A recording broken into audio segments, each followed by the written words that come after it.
Rättsväsendet framstår vara infiltrerat av organiserad brottslighet. Kriminella gäng rekryterar barn på fotbollsträningen. Och Sveriges HVB-vårdhem för ungdomar ser ut att stärka kriminella attityder snarare än bekämpa dem. Vad är egentligen infiltration? Vem bär ansvaret för denna utveckling och vad händer med ett land där kriminella påverkar grundläggande samhällsfunktioner? Dessa frågor tar jag upp i veckans video om kriminell infiltration.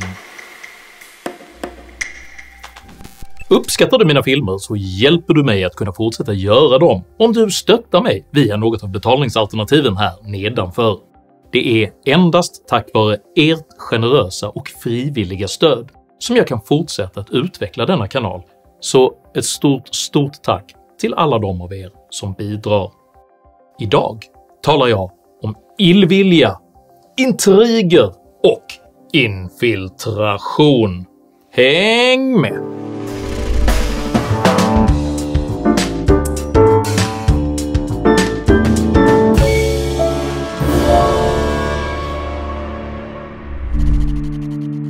I want you to rest well, and a month from now, this Hollywood big shot's gonna give you what you want. It's too late. They start shooting in a week. I'm gonna make him an offer he can't refuse. Han ska få ett erbjudande han inte kan tacka nej till, är en av filmhistoriens mest berömda repliker, yttrad av Marlon Brando i Francis Ford Coppolas film Gudfadern från 1972. Gudfaderns självsäkra ord beskriver ett samhälle som infiltrerats av organiserad brottslighet, vars brutala påtryckningsmetoder ytterst störtar hela samhället ner i ett inferno av våld.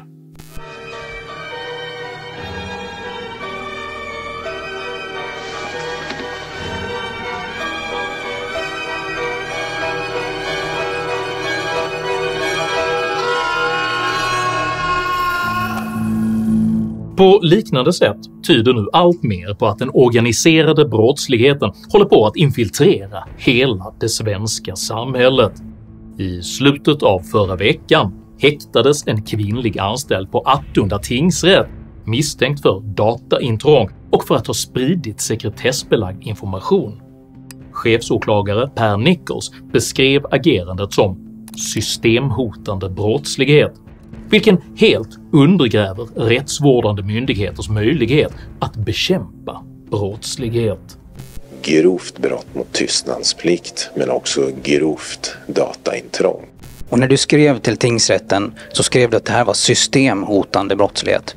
Om man missbrukar det förtroende man har som anställd och begår de brott som jag nu misstänker har begåtts, nämligen det grova dataintrånget och grovt brott mot tystnadsplikt, så undergräver det fullständigt rättsvårdande myndigheters möjligheter att bekämpa brottslighet.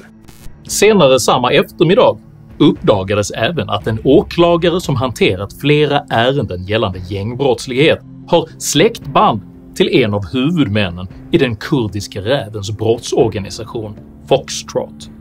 Och en åklagare som utrett flera gängrelaterade dåd kopplade till Foxtrot-nätverket har släktband till en av huvudpersonerna i den pågående våldsvågen. Områdeschefen för åklagarområde Stockholm bekräftade uppgifterna men underströk att hon saknade insyn i ärendet och att jäv av denna typ inte är tillåten enligt rådande rättspraxis. Vi har en åklagare som har ett släktskap med någon person inom någon kriminell gruppering. Jag sitter med 2 mål framför mig där den här åklagaren har varit direkt inblandad med i den konflikt som är med runt Foxtrot-nätverket. Jag vet inte när det uppdagades i övrigt, men jag fick kännedom om detta bara häromveckan i samband med att det var en skjutning. När det gäller jävsfrågor så får man ju som åklagare inte handlägga ärenden där man till exempel har någon personlig anknytning till någon som är involverad i ett ärende genom till exempel släktskap eller på något annat sätt. Branschtidningen Dagens Juridik har tagit del av handlingar från Attunda tingsrätt som visar att den häktade kvinnan arbetade på den avdelning som handlägger ett mål avseende Rawa Majid. Och så sent som i förra veckan avslöjade Aftonbladet att sekretessbelagda handlingar rörande just detta ärende läckt till gängkriminella. En rapport från polisen som skulle stoppa kurdiska rävens framfart dök istället upp i en mobiltelefon hos hans nätverk. Detta är inte första gången som det svenska rättsväsendet drabbas av oegentligheter kopplade till organiserad brottslighet. År 2021 uteslöts släktnätverkets Ali Khans advokat Edip Samuelsson ur advokatsamfundet efter att det framkommit att han läckt sekretessbelagd information till vittnen. Redan 2019 kritiserade åklagaren Lisa dos Santos flera advokatbyråer efter att de riktat gangsterinspirerad reklam till kriminella. Något som advokatsamfundets dåvarande generalsekreterare Anne Ramberg avfärdade som ett onyanserat och insinuant angrepp. Polisens nationella operativa avdelningsanalysprojekt Robinson från 2021 bekräftar dock att den organiserade brottsligheten i Sverige nu har omfattande påverkan på centrala samhällsfunktioner. I materialet förekommer en konversation där en aktör avser att muta en politiker på kommunal nivå. Det förekommer även uppgifter om att de kriminella aktörerna har kontakt med tjänstemän på olika myndigheter. Enligt konversationerna förser dessa kontakter de kriminella aktörerna med information eller utnyttjas på andra sätt inom ramen för sin tjänsteutövning. Materialet ger vid handen att brottsligheten är omfattande och involverar flertalet personer. En aktör har kontakt med en banktjänsteman som bistår vid bedrägerier. Denne har i sin tur ett kontaktnät bestående av banktjänstemän och revisorer som mot betalning utför tjänster.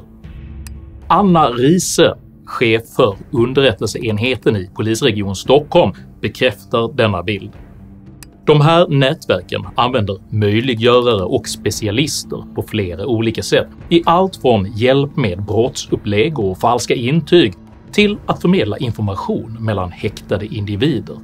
Och bland de här specialisterna och möjliggörarna så finns det jurister, varav några är försvarsadvokater som på olika sätt hjälper kriminella. En anonym polis med god insyn i denna fråga uttryckte i Sveriges Television nyligen oro för att det kriminella våldet nu sprider sig till allt fler samhällssektorer. Han är polis med mycket god insyn i turerna kring Rawa Majid. Man har inte tagit det på det allvar som man borde, för då hade en större resurs lagts på att bekämpa det här. Nu är han rädd för att det här även ska drabba andra delar av samhället.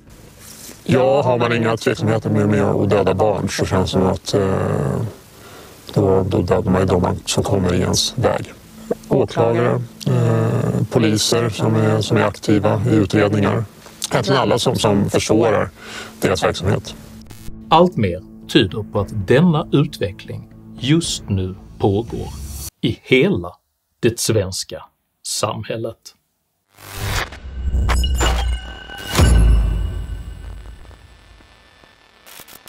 Nyligen slog fotbollsklubben AIK larm till föräldrar om att gängkriminella i skottsäkra västar rör sig kring planer där barn och ungdomar tränar fotboll. AIK Fotboll slår larm till föräldrar vars barn spelar i klubben.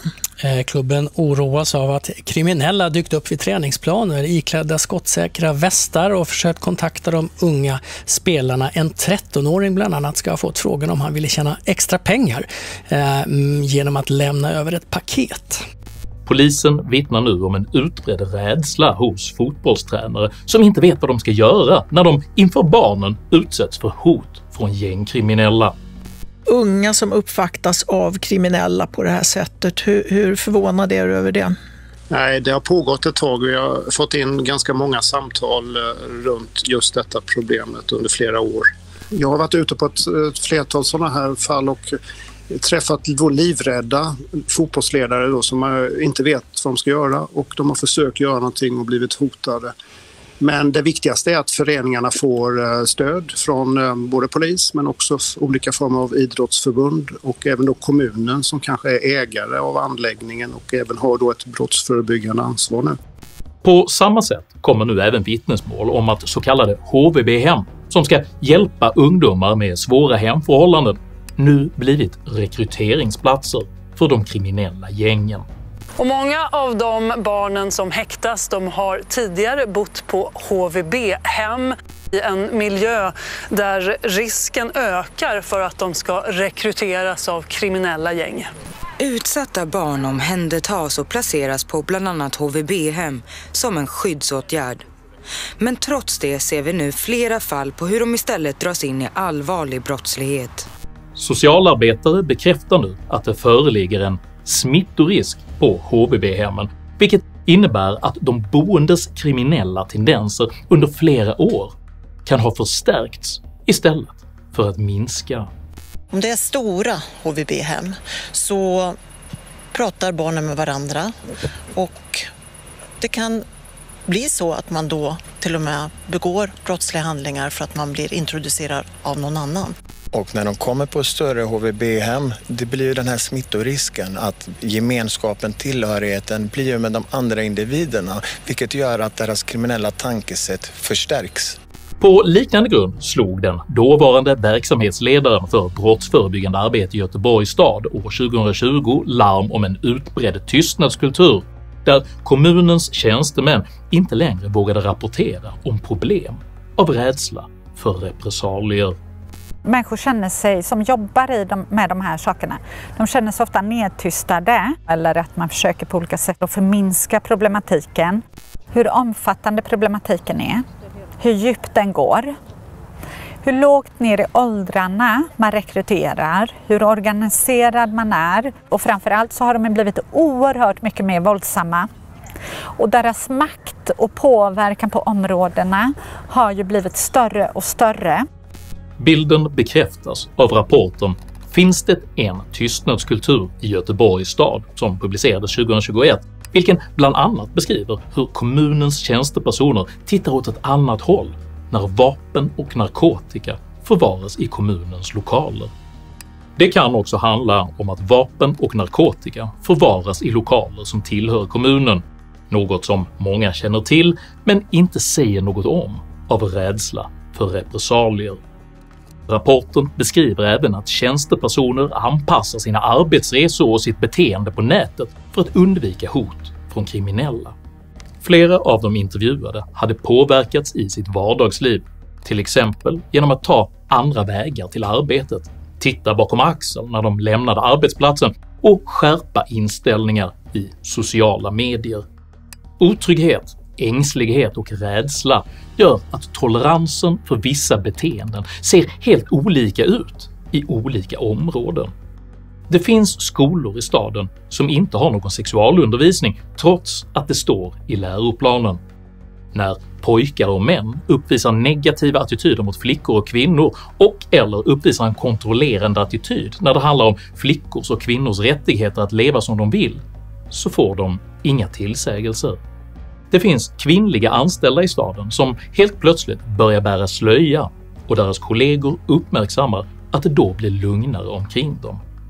Detta är inte något som man pratar högt om, det endast noteras. Mellanchefer och chefer tystar och vill inte vara de som ger politikerna negativ information. Om man vill göra karriär så ska man inte berätta hur illa det är en uppfattning som många av de intervjuade framför. Det är viktigare att det ska se bra ut och att skydda varumärket. Ett konkret och aktuellt exempel på just denna attityd är Socialdemokraternas ovilja att kännas vid gängrelaterade och demokratiska problem i föreningslivet i Botkyrka. Konflikten i Botkyrka inleddes i början av året då kommunstyrelsens tidigare gruppledare Ebba Östlin stängde flera ABF-fritidsgårdar efter larm om att personer med kriminella kopplingar vistades i lokalerna. Botkyrka kommun beslöt hastigt att stoppa allt samarbete med ABF som lokalt drivit fritidsverksamhet i Botkyrka och Salems kommun. Det är efter att allvarliga brister upptäckts i arbetsgivaransvaret. Hur kan något sånt här ens hända? Jag tänker den frågan måste man ställa till ledningen för ABF Botkyrka Salem. Stängningarna ledde till att Östlin under turbulenta former röstades bort, bland annat av ett 50-tal helt nya partimedlemmar, varav flera, enligt uppgifter från Aftonbladet, varken kunde prata svenska eller verkade veta vad de gjorde där. Den 16 juni larmar flera Botkyrka-politiker brevledes den socialdemokratiska partitoppen om att en farlig tystnadskultur och en utbredd rädsla för repressalier nu uppstått i Botkyrka. I brevet står det: den demokratiska ordningen är i upplösningstillstånd, farlig tystnadskultur, rädsla för repressalier. Det är förfärligt, för det har lett till att vi har tappat väldigt kompetenta och viktiga, engagerade socialdemokrater i kommunen. Många känner sig inte trygga längre och närvara på medlemsmöten. Många funderar på att lämna sina förtroendeuppdrag. Den 1 september lämnar så 40 medlemmar Socialdemokraterna i Botkyrka i vad som beskrivs som ett massavhopp. När Socialdemokraternas partiledare Magdalena Andersson tillfrågas om denna högprofilerade och årslånga konflikt viftar hon bort den med att Sverige har många kommuner och att hon inte kan sätta sig in i allt. Och bakgrunden är en konflikt i partiet efter att man stängde fritidsgårdar som ABF drev i Botkyrka efter att gängkriminella vistades i de här lokalerna. Har du förtroende för ledningen i Botkyrka nu när ett 50-tal medlemmar alltså lämnat partiet på en vecka? Jag ska säga, vi har ju 290 kommuner och som partiledare känner ju inte jag och vet inte exakt vad som händer i varenda av de här kommunerna. Det här är ju ändå en fråga som har pågått i 1,5 år. Det är så länge sedan som det här uppdagades. Alltså, du har haft lång tid på dig att bilda en uppfattning om vad som händer där. Ja, det är klart att jag har en inblick i vad som händer i Botkyrka. Men vad som ligger tillbaka just det här avhoppet som har kommit nu den här veckan. Det har ju, så att säga, jag har jobbat ganska mycket just med säkerhetsläget under den här veckan. Oppositionsledarens försök att vifta bort situationen i Botkyrka är symptomatisk för exakt den förnekelsekultur som Göteborgsrapporten skildrar. Det är viktigare att det ska se bra ut och att skydda varumärket än att faktiskt ta itu med problemen. Samtidigt äter sig brottsligheten allt djupare in i allas vår vardag med den gryende insikten att kriminellt våld nu kan drabba vem som helst av oss i Sverige. Det känns jätteläskigt för det är extremt nära där jag bor. Med kulhål i huvudet och blodet rinner. Och... Snart tänker jag flytta härifrån. Jag vill inte stanna här. Det är tydligt att man inte är säker någonstans i det här samhället längre. Det är lite obehagligt naturligtvis. Det finns inte några ord längre kvar. Inte vara ute på kvällen för att det är osäkert. Jag går knappt ut på kvällarna längre. Jag är rädd att man ska bli skjuten. Det kommer in på bara skinnet, känner man. Det är skjutningar varje dag här i stan nu. Ändå är det kriminella våldet bara toppen på den organiserade brottslighetens isberg, där den storskaliga infiltrationen sker i det tysta.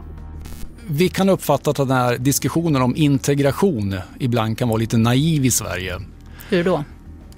För det är ju på det sättet att det är långt ifrån alla människor som vill bli en del av det svenska samhället. Just nu har vi minst 40 stycken släktbaserade kriminella nätverk i Sverige, så kallade klaner. De har kommit till Sverige, påstår jag, enbart med syfte att organisera och systematisera kriminalitet. De arbetar med att skapa makt, de har stor våldskapacitet, de vill tjäna pengar. Och det gör man på narkotikabrott, våldsbrott, utpressning. Man tar sig in i näringslivet. Det finns också exempel på att man tar sig in i det politiska livet och vill ha en roll att spela i den offentliga, riktiga styrningen av en kommun eller till och med av Sverige. Vet du, det här låter ju väldigt kontroversiellt, för du säger att du påstår att du vet att det är så här. Men många skulle säkert säga att det är sociala omständigheter, fattigdom, boendeförhållanden, dålig skolgång och allt sånt där. Att det är det som förklarar att man hamnar i brottslighet. Men du säger att de kommer hit med en plan. Hur vet du det? Därför att det är den underrättelsebild vi har. Den uppenbara oviljan att erkänna brottslighetens verkliga utseende är begriplig, eftersom den svenska vänstern varit helt oförberedd på att även de projekt som man betraktat som just inkluderande och godhjärtade integrationsåtgärder nu urskillningslöst ser ut att infiltreras av gängen. För även fotbollsplanen, föreningslokalen och HVB-hemmen är i nuläget allt mer benägna att ge människor ett erbjudande de inte kan säga nej till.